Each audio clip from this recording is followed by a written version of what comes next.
Hello everyone, welcome back to speak English with Jamal. കഴിഞ്ഞ ദിവസം നമ്മൾ പഠിച്ചത് എന്തായിരുന്നു എല്ലാവർക്കും ഓർമ്മയുണ്ട് തന്നെയാണ് എൻ്റെ വിശ്വാസം. നമ്മൾ ഒരുപാട് കോൺവെർസേഷൻസ് ഒക്കെ പ്രാക്ടീസ് ചെയ്തിട്ടുണ്ടായിരുന്നു. അതിനിടയിൽ കുറച്ച് തിരക്കായപ്പോൾ ചെറിയൊരു ഗ്യാപ്പ് വന്നിരുന്നു. വീണ്ടും നമ്മൾ ഫുൾ ഫോഴ്സിൽ തിരിച്ചു വരികയാണ്. അപ്പോൾ നിങ്ങൾക്ക് എല്ലാവർക്കും ഇംഗ്ലീഷ് പഠിക്കാനുള്ള ആ പഴയ ഊർജം നഷ്ടപ്പെട്ടിട്ടില്ല എന്ന് ഉറപ്പുണ്ടെങ്കിൽ ഒരിക്കൽ കൂടി സ്പീക്ക് ഇംഗ്ലീഷ് വിത്ത് ജമാലിലേക്ക് സ്വാഗതം.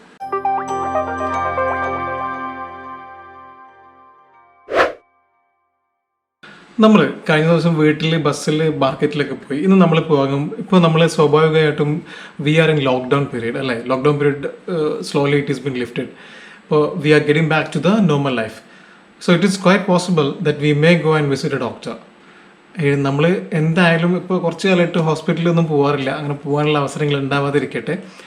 അങ്ങനെയാണെങ്കിൽ നമ്മളൊരു ഡോക്ടറെ കാണാൻ പോകുമ്പോൾ എങ്ങനെയാണ് ഇംഗ്ലീഷ് സംസാരിക്കുക, അല്ലെങ്കിൽ നിങ്ങൾ കാണാൻ പോകുന്ന ഡോക്ടർക്ക് ഇംഗ്ലീഷ് മാത്രമേ അറിയുകയുള്ളൂ എന്നുണ്ടെങ്കിൽ അദ്ദേഹവുമായി എങ്ങനെ സംസാരിക്കാം എന്നൊക്കെയാണ് ഇന്ന് നമ്മൾ ഡിസ്കസ് ചെയ്യാൻ പോകുന്നത്. പതിവ് പോലെ ഇന്ന് ഈ ഒരു കോഴ്സിൻ്റെ അവസാനം, ഈ ഒരു ക്ലാസ്സിൻ്റെ അവസാനം ചെറിയൊരു ഹോംവർക്ക് ഉണ്ട്. അപ്പം നിങ്ങളെല്ലാവരും വളരെ സിമ്പിളായിട്ടുള്ള കാര്യമാണ്. അതിനുള്ള ഉത്തരങ്ങൾ കമൻറ്റ് ബോക്സിൽ പറയാനും മറക്കരുത്. സ്വാഭാവികമായിട്ടും നമ്മൾ നേരത്തെ പറഞ്ഞതുപോലെ എവിടെ പോവുകയാണെങ്കിലും, ഡോക്ടറെ കാണാൻ പോവുകയാണെങ്കിലും, എവിടെ പോവുകയാണെങ്കിലും നമ്മൾ ആദ്യം ചെല്ലുമ്പോൾ ഗ്രീറ്റ് ചെയ്യാണ് ചെയ്യാറുള്ളത് അല്ലേ. സോ നമ്മൾ ചെല്ലുമ്പോൾ തന്നെ നമ്മൾ എന്ത് പറയും? Good morning, good afternoon, what ever it is. So നമുക്ക് ഇതൊരു വൈകുന്നേരത്തെ ഒരു ഡിസ്കഷൻ ആക്കാം. സോ ഞാൻ ഡോക്ടറെ കാണാൻ പോയി. ഡോക്ടറോട് പറഞ്ഞ് ഗുഡ് ഈവനിങ് ഡോക്ടർ. അപ്പോൾ ഡോക്ടർ എന്താ തിരിച്ച് പറയാം? Good evening sir, how may help you. നമ്മൾ പണ്ട് ഉപയോഗിച്ച വേർഡാണ്. ഇനി അതല്ലെങ്കിൽ ഇങ്ങനെ ചോദിക്കുക doctor, good evening sir, what troubles you. നിങ്ങൾ എന്താണ് ട്രബിൾ ചെയ്യുന്നത്? ഇനി അതും അല്ലെങ്കിൽ എന്താ ചോദിക്കുക? Good evening sir, what happen to you. നിങ്ങൾക്ക് എന്ത് പറ്റി? 3 യൂസേജ് നമ്മൾ പഠിച്ചു. ഈ 3 യൂസേജും പല സ്ഥലങ്ങളിലും നിങ്ങൾ ഉപയോഗിക്കണം കേട്ടോ. How may help you, what troubles you, what happen to you. Okay, ഈ 3 യൂസേജുകൾ നമ്മൾ പഠിച്ചിട്ടുണ്ട്. ഇനി അപ്പോൾ ഇയാൾ പറയണം എന്താണ് അസുഖം എന്ന് പറയാണ്. അപ്പോൾ എങ്ങനെയാണ് പറയാം? I have been feeling well lately. ഇതൊരു പുതിയ യൂസേജ് ആണ്, മറക്കരുത്. ഒന്നുകൂടി പറയൂ. I have been feeling well lately എന്നതിന് പതുക്കെ പറയുന്നതാണ് കേട്ടോ. സ്പീഡിൽ പറയുമ്പോൾ എങ്ങനെയാണ് പറയാം? I have been feeling well lately. അങ്ങനെ പറഞ്ഞാൽ കുറച്ച് ദിവസമായിട്ട് എനിക്ക് വലിയ സുഖമില്ല. ഇത് നമുക്ക് പല സ്ഥലങ്ങളിൽ ഉപയോഗിക്കാവുന്നതാണ്. ഈ ഒരൊറ്റ സെൻറ്റൻസ് ഞാൻ എപ്പോഴും പറയാറുണ്ട്, പദങ്ങൾ മാത്രമല്ല പഠിക്കേണ്ടത്. ഇംഗ്ലീഷ് പറയാൻ ഏറ്റവും എളുപ്പമാകുന്ന സംഗതി എന്താണ്? സെൻറ്റൻസുകൾ പഠിക്കുക എന്നുള്ളതാണ്. I have been feeling well lately. അപ്പോൾ നിങ്ങളത് പറഞ്ഞു. അപ്പോൾ നിങ്ങളോട് ഡോക്ടർ ചോദിക്കുകയാണ്, നിങ്ങൾ പറയാൻ ഡോക്ടറോട് കുറച്ച് ദിവസമായിട്ട് എനിക്ക് വയ്യ ഡോക്ടറെ. സ്വാഭാവികമായിട്ടും ഡോക്ടർ നിങ്ങളോട് അടുത്ത് ചോദിക്കാൻ പോകണം എന്താ? What exactly is your problem. എന്താണ് ശരിക്കുമുള്ള നിങ്ങളുടെ പ്രശ്നം? എന്താണ്? What exactly is your problem. ഇത് നമുക്ക് വേറെ എവിടെയെങ്കിലും ഉപയോഗിക്കാൻ പറ്റും. നമ്മൾ ആരോടെങ്കിലും എന്തെങ്കിലും സംസാരിക്കുമ്പോൾ അയാൾ നമ്മളെ വല്ലാണ്ട് ഇറിറ്റേറ്റ് ചെയ്യുകയാണെങ്കിൽ നമുക്ക് ചോദിക്കാം what exactly is your problem. ഇതിൻ്റെ പ്രശ്നം എന്താ? ഇവിടെ ചോദിക്കുമ്പോൾ എന്തായി? ഡോക്ടർ ചോദിക്കുമ്പോൾ എന്തായി? എന്താണ് നിങ്ങളുടെ ശരിക്കുള്ള പ്രശ്നം എന്നായി. Have had a lot of pain in the stomach four several days. Have had a lot of pain in the stomach four several days. കുറച്ച് ദിവസമായിട്ട് എനിക്ക് വയറിൽ നല്ല വേദനയായിരുന്നു. ഹാവ് ഹാഡ്, വ്യത്യാസം മനസ്സിലായോ സെൻറ്റൻസിൻ്റെ? ഹാവ് ഹാഡ് എനിക്ക് ഉണ്ടായിരുന്നു, പഴയ കാര്യം പറയുന്നത്. Have had a lot of pain in the stomach four several days. I have also had severe headache for the past 3 days. കഴിഞ്ഞ 3 ദിവസം എനിക്ക് തലവേദന ഉണ്ടായിരുന്നു. കുറച്ച് ദിവസമായിട്ട് എനിക്ക് വയറിൽ നല്ല വേദന ഉണ്ടായിരുന്നു. ഇനി നിങ്ങൾ പറയുമ്പോൾ ഇതിൽ അസുഖങ്ങളൊക്കെ മാറ്റിയിട്ട് വേണം പറയാൻ. അപ്പോഴേ നമുക്ക് ആ പ്രാക്ടീസ് ചെയ്യുന്നതിൻ്റെ ഒരു ഉപകാരം ഉണ്ടാവുള്ളൂ. ഓക്കെ, അപ്പോൾ സ്വാഭാവികമായിട്ടും ഡോക്ടേഴ്സ് ചോദിക്കുന്ന അടുത്തൊരു ചോദ്യമാണ്, നിങ്ങളെ ടേസ്റ്റ് എങ്ങനെയുണ്ട്, ഭക്ഷണം കഴിക്കാനുള്ള ഫീലിംഗ് എങ്ങനെയുണ്ട്? How is your apatite, how is your food apatite എന്ന് ചോദിക്കില്ല. പകരം ഹൗ ഈസ് യുവർ അപ്പറ്റൈറ്റ് എന്ന് ചോദിക്കില്ല. അപ്പറ്റൈറ്റ് എന്ന് പറഞ്ഞാൽ തന്നെ നിങ്ങൾക്ക് ഭക്ഷണം കഴിക്കാനുള്ള ഫീലിംഗ് എങ്ങനെയുണ്ട്, നിങ്ങളുടെ സ്വാദം എങ്ങനെയുണ്ട് എന്നൊക്കെയാണ് അതിൻ്റെ അർത്ഥം. അപ്പോൾ നിങ്ങൾ പറയുമ്പോൾ എനിക്ക് കുറച്ച് ദിവസമായിട്ട് കഴിക്കാനും തോന്നുന്നില്ല ഡോക്ടർ, എപ്പോഴും വയറ് ഫുള്ളായിട്ടൊക്കെ തോന്നുകയാണ് എന്നൊക്കെ പറയാം. അപ്പോൾ എന്താ പറയുക? Not at all good. അത്ര സുഖമില്ല ഡോക്ടറെ, അത്ര നന്നല്ല. I don't feel like eating anything. എനിക്കൊന്നും കഴിക്കാൻ തോന്നുന്നില്ല. Not at all good, I don't feel like eating anything. I feel full up all the time. എനിക്ക് എപ്പോഴും വയറ് നിറഞ്ഞ പോലെ ഫീൽ ചെയ്യാണ്. I feel full up all the time. Doctor ചോദ്യം എന്തായിരുന്നു? How is your appetite. അപ്പോൾ ആൻസർ എന്താണ്? വാട്ട്സ് യുവർ അപ്പറ്റൈറ്റ് ലൈക്ക് അങ്ങനെയും ചോദിക്കാം. ഒന്നെങ്കിൽ ഹൗ ഈസ് യുവർ അപ്പറ്റൈറ്റ് ചോദിക്കാം, അല്ലെങ്കിൽ വാട്ട്സ് യുവർ അപ്പറ്റൈറ്റ് ലൈക്ക് എന്ന് ചോദിക്കാം. അപ്പോൾ നമ്മളുടെ മറുപടി എന്താണ്? Not at all good. നീ ശരി കുഴപ്പമൊന്നുമില്ലെങ്കിൽ എന്താ പറയുക? I am fine doctor, there is no problem with my appetite അങ്ങനെ പറയാം. വയ്യെങ്കിൽ ഇപ്പോൾ നമ്മൾ എന്താ പറയുക? Not at all good, I don't feel like eating anything, I feel full up all the time. എനിക്ക് എപ്പോഴും വയറ് ഫുള്ളായ പോലെയാണ് തോന്നുന്നത്. അപ്പോൾ ഡോക്ടർ അടുത്ത ചോദ്യം ചോദിക്കുകയാണ്, have you had any fever? എനിക്ക് പനി ഉണ്ടായിരുന്നു. Have you had headache? Have you had any fever? Have you had any running nose problem? So ഇവിടുത്തെ ചോദ്യം എന്താണ്? Have you had any fever? Well, I do feel feverish sometimes. ചില സമയങ്ങളിൽ എനിക്ക് പനിയുള്ള പോലെ തോന്നാറുണ്ട്. I have also had a bad taste in the mouth. പനി ഉണ്ടാകുമ്പോൾ സ്വാഭാവികമായിട്ടും നമുക്ക് നല്ല ടേസ്റ്റ് ഫീൽ ചെയ്യാറില്ല അല്ലേ? അപ്പോൾ പറയണേ എനിക്ക് ചെറുതായിട്ട് വായിലത്ര ടേസ്റ്റ് ഒന്നും ഫീൽ ചെയ്യുന്നുണ്ടായിരുന്നില്ല. I do have a feverish feeling all the time.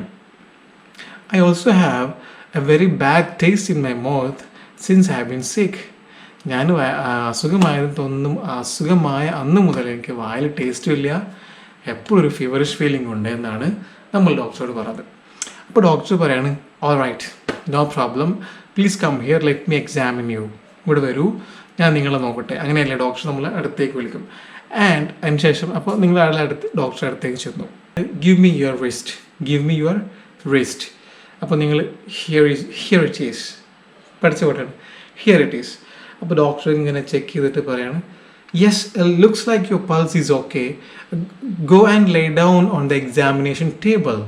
Go and lay down on the examination table. ടേബിളിൻ്റെ മുകളിൽ കിടക്കാൻ പറഞ്ഞു നിങ്ങളടുത്ത്. അവിടെ പോയിട്ട് കിടക്കൂ, ഞാൻ നോക്കട്ടെ. എന്നിട്ട് ഡോക്ടർ നിങ്ങളവിടെ പ്രസ് ചെയ്യാൻ പോണ്. I you feeling something? Do you have pain here? Do you have pain there? Do you have pain here? അപ്പോൾ നിങ്ങളിങ്ങനെ മറുപടി ഇങ്ങനെ പറയും, yes, a little bit. No, there is no pain over there. Yes, I am feeling little bit pain here. Okay, do you feel pain here? Is there any pain here? ഈ ചോദ്യങ്ങളുടെ sentence നിങ്ങൾ മനസ്സിലാക്കണം കേട്ടോ. എന്നിട്ട് വേണം നമുക്ക് മാറ്റി പറയാൻ വേണ്ടിയിട്ട്. Do you have any pain here? Do you feel pain there? Are you feeling any pain here? Are you okay when I am pressing here? ഇതൊക്കെ ഒരേ അർത്ഥങ്ങളാണ്, ഡിഫറെൻറ്റ് യൂസേജുകളാണ്. അപ്പോൾ ഡോക്ടർ ഇതൊക്കെ റിസ്റ്റൊക്കെ പൾസൊക്കെ ചെക്ക് ചെയ്തിട്ട് നിങ്ങളോട് പറയണം, your pulse is normal, there is a little bit rise in your temperature, but that's nothing to worry. Let me examine your body. Please loosen your shirt. Please loosen your shirt. നിങ്ങളുടെ shirt ഒന്ന് loose ആക്കൂ. Please remove your shirt and hang it there. Shirt ഊരിയിട്ട് അവിടെ കൊണ്ടുപോയി തൂക്കൂ. ഇത് നമുക്ക് വീട്ടിലും പറയാം. നിങ്ങളുടെ വീട്ടിൽ കുട്ടികളൊക്കെ ഡ്രസ്സ് മാറുന്ന സമയത്ത്, dear son, remove your shirt and hang it there. Hang your shirt there. Okay? അപ്പോൾ നിങ്ങൾ പറഞ്ഞു എന്താണ്? നിങ്ങൾക്ക് ഡോക്ടർ പറഞ്ഞു loosen your shirt, remove your shirt. First loosen your shirt എന്ന് പറഞ്ഞു. അത് കഴിഞ്ഞ് ഡോക്ടർക്ക് തോന്നി ലൂസ് ചെയ്താൽ മാത്രം പോരാ, അത് റിമൂവ് ചെയ്യണമെന്ന് തോന്നി. അപ്പോൾ ഡോക്ടർ പറഞ്ഞു, please remove your shirt and hang it there. എന്നിട്ട് ഡോക്ടർ സ്റ്റെതസ്കോപ്പൊക്കെ വെച്ചിട്ട് പരിശോധിച്ചിട്ട് നിങ്ങളോട് പറഞ്ഞു, okay, now put on your clothes. അപ്പോൾ നിങ്ങൾ ഡ്രസ്സൊക്കെ ഇട്ടു. എന്നിട്ട് ഡോക്ടർ മുമ്പിൽ വന്നിരുന്നിട്ട് നിങ്ങൾ ഡോക്ടറോട് ചോദിച്ചു, doctor, is everything okay? Is there anything to worry? എല്ലാം ശരിയല്ലേ ഡോക്ടർ? എന്തെങ്കിലും പേടിക്കാനുണ്ടോ? അപ്പോൾ ഡോക്ടർ പറഞ്ഞു, there is nothing to worry. It is a mild fever and a little acidic problem. So I will prescribe you 2 medicines. അപ്പോൾ നിങ്ങളെന്ത് പറയും? Okay doctor, നിങ്ങൾക്ക് പ്രശ്നമൊന്നുമില്ല, നിങ്ങൾക്ക് കുറച്ച് അസിഡിറ്റിയുടെ പ്രോബ്ലം ഉണ്ട്, ചെറുതായിട്ട് പനിയുണ്ട്, അപ്പോൾ ഞാൻ മരുന്ന് എഴുതി തരാമെന്ന് പറഞ്ഞു. എന്നിട്ട് ഡോക്ടർ മരുന്നൊക്കെ എഴുതിയിട്ട് പറഞ്ഞു, eat the first medicine before the meal and the second medicine after the meal. എന്ന് പറഞ്ഞാൽ എന്താണ്? ആദ്യത്തെ മരുന്ന് ഭക്ഷണത്തിന് മുമ്പും രണ്ടാമത്തെ മരുന്ന് ഭക്ഷണത്തിന് ശേഷവും നിങ്ങൾ കഴിക്കാൻ പറഞ്ഞു. അപ്പോൾ നിങ്ങൾ പറഞ്ഞു, okay doctor, I will do that, എന്ന് ചെയ്യാം. ഐ വിൽ ഡു ദാറ്റ് നമുക്ക് വേറെ എവിടെയൊക്കെ ഉപയോഗിക്കാം, എന്ത് സംഗതിക്ക് ഉപയോഗിക്കാം. ആരെങ്കിലും നിങ്ങളോട് കാര്യം ചെയ്യാൻ പറഞ്ഞാൽ okay I will do that. അങ്ങനെ നിങ്ങൾ ഡോക്ടേഴ്സിൽ നിന്ന് പുറത്തിറങ്ങി, thank you doctor, see you again എന്ന് പറഞ്ഞിട്ട് നിങ്ങൾ ഡോക്ടറുടെ ക്യാബിനിൽ നിന്ന് പുറത്തിറങ്ങിയിട്ട് നിങ്ങൾ മെഡിക്കൽ ഷോപ്പ്, ക്ലിനിക്കിലൊക്കെ തൊട്ടടുത്തുള്ള മെഡിക്കൽ ഷോപ്പ് ഉണ്ടാവില്ലേ, അപ്പോൾ അവിടെ കൊണ്ടുപോയിട്ട് നിങ്ങളുടെ പ്രിസ്ക്രിപ്ഷൻ നൽകി. Please give me these medicines. ദയവായി എനിക്ക് മരുന്നുകളൊക്കെ തരൂ. Please give me these medicines. അപ്പോൾ അയാൾ നമ്മുടെ ഫാർമസിസ്റ്റ് ഇതിങ്ങനെ നോക്കിയിട്ട് എല്ലാം എടുത്തു. എന്നിട്ട് നിങ്ങൾക്ക് മരുന്ന് തന്നു. എന്നിട്ട് മരുന്ന് പാക്ക് ചെയ്ത് തന്നു. Have these medicines as written on the paper. Just ആ മെഡിസിനൊക്കെ കവറിലാക്കി എന്നിട്ട് ആദ്യത്തെ മെഡിസിൻ നിങ്ങൾക്ക് തന്നിട്ട് പറഞ്ഞു eat this before your meals, ഭക്ഷണത്തിന് മുമ്പ് ഇത് കഴിക്കണം. And this medicine you eat after your meals, ഇത് നിങ്ങൾ ഭക്ഷണത്തിന് ശേഷം കഴിക്കണം. അപ്പോൾ നിങ്ങൾ ചോദിച്ചു how much does it cost, ഇതിന് എത്ര രൂപയായി, how much does it cost. അപ്പോൾ അയാൾ പറഞ്ഞു ഓൺലി 300 rupees, ഓൺലി 300 rupees, 300 രൂപ മാത്രമേ ഉള്ളൂ. അപ്പോൾ നിങ്ങൾ പൈസ കൊടുത്തു. ഹിയർ ഈസ് ദ മണി, എന്താണ് ഹിയർ ഈസ് ദ മണി. അപ്പോൾ നിങ്ങൾ പൈസ കൊടുത്തു. അപ്പോൾ അയാൾ പൈസ മേടിച്ചിട്ട് എന്താ ചെയ്യുക, താങ്ക് യു. എന്നിട്ട് അയാൾ പൈസ നിങ്ങൾ കൊടുത്ത് 500 rupees ആയിരുന്നു. അപ്പോൾ അയാൾ ചേഞ്ച് എടുത്തിട്ട് here is the balance 200, here is the balance 200 rupees. അപ്പോൾ നിങ്ങളത് മേടിച്ചു. നിങ്ങൾ എന്താ അയാൾ പറയാം, താങ്ക് യു. അപ്പോൾ അയാൾ നിങ്ങളോട് എന്താ പറയാൻ പോകുന്നത്, okay bye bye come again. അതൊരു സ്റ്റാൻഡേർഡ് ഫോമാറ്റിൽ പറയുന്നത്. അപ്പോൾ ഇതാണ് ഒരു ഫാർമസി, ഒരു ഡോക്ടറെ കാണാൻ പോകുമ്പോൾ ഉണ്ടാകുന്ന ഏറ്റവും ലളിതമായ സംഭാഷണം. ഇതിൽ ഞാൻ പുതിയ കുറച്ച് വേർഡുകളൊക്കെ ആഡ് ചെയ്തിട്ടുണ്ട്. നമ്മൾ ഈ സംഭാഷണത്തിൽ കുറേ നെഗറ്റീവ് സെൻറ്റൻസ് ഉപയോഗിച്ചിട്ടുണ്ടായിരുന്നു.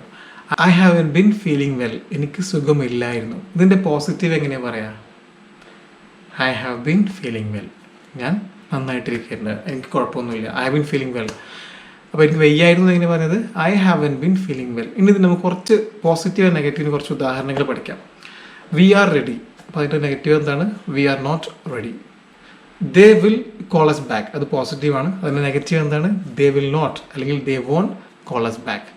ഇനി അടുത്തൊന്ന്, this can be done easily, this can not be done easily, this can be done easily. ഒന്നുകൂടി അപ്പോൾ നമുക്കിനി കുറച്ചുകൂടി ഉദാഹരണങ്ങൾ ഈ പോസിറ്റീവ് ആൻഡ് നെഗറ്റീവ് സെൻറ്റൻസിനെ വെച്ചിട്ട് നോക്കാം. ഇത് നിങ്ങൾക്കുള്ള ഒരു ടാസ്ക്കാണ് കേട്ടോ. നമ്പർ 1, വി ആർ റെഡി, അത് പോസിറ്റീവാണ്. നെഗറ്റീവ് എങ്ങനെ പറയാം, we are not ready. They will call us back, അതിൻ്റെ നെഗറ്റീവ് എന്താണ്, ദേ വിൽ നോട്ട് അല്ലെങ്കിൽ they won't call us back. This can be done easily, ഇത് നമുക്ക് എളുപ്പത്തിൽ ചെയ്യാൻ പറ്റും, ഇത് പോസിറ്റീവാണ്. അതിൻ്റെ നെഗറ്റീവ് എങ്ങനെയാണ് വരിക, this can be done easily, this can not be done easily. ഇത് രണ്ടും പറയുമ്പോൾ നമ്മൾ ദിസ് ക്യാൻ ബി എന്നാണ് പറയുക കേട്ടോ. എഴുതുമ്പോൾ ദിസ് ക്യാൻ നോട്ട് ബി എന്ന് എഴുതാം, അല്ലെങ്കിൽ മുകളിൽ അപ്പോസ്ട്രോഫി ഇട്ടിട്ട് ദിസ് ക്യാൻ ബി എന്ന് എഴുതാം. This can be done easily.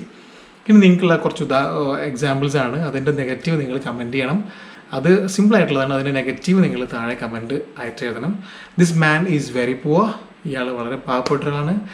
They were helpful, അടുത്ത സെൻറ്റൻസ് എന്താണ്, ദേ വർ ഹെൽപ്ഫുൾ, അവർ നല്ല സഹായിക്കുന്നവരായിരുന്നു, അല്ലെങ്കിൽ അവരെ കൊണ്ട് എനിക്ക് ഒരുപാട് ഉപകാരങ്ങൾ ഉണ്ടായിട്ടുണ്ടായിരുന്നു.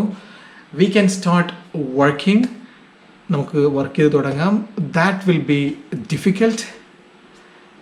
I have seen her recently.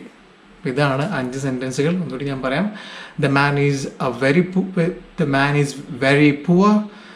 Is very clever, they were helpful, we can start working, that will be difficult, I have seen her recently. Okay, അപ്പോൾ ഇതിൻ്റെ എല്ലാ നെഗറ്റീവ് സെൻറ്റൻസുകൾ നിങ്ങൾ കമൻറ്റ് ചെയ്യാൻ മറക്കരുത്. വീണ്ടും ഒരു ക്ലാസ്സുമായിട്ട് കാണുന്നത് വരെ എല്ലാവർക്കും നന്ദി, നമസ്കാരം. See you again. Bye-bye and take care.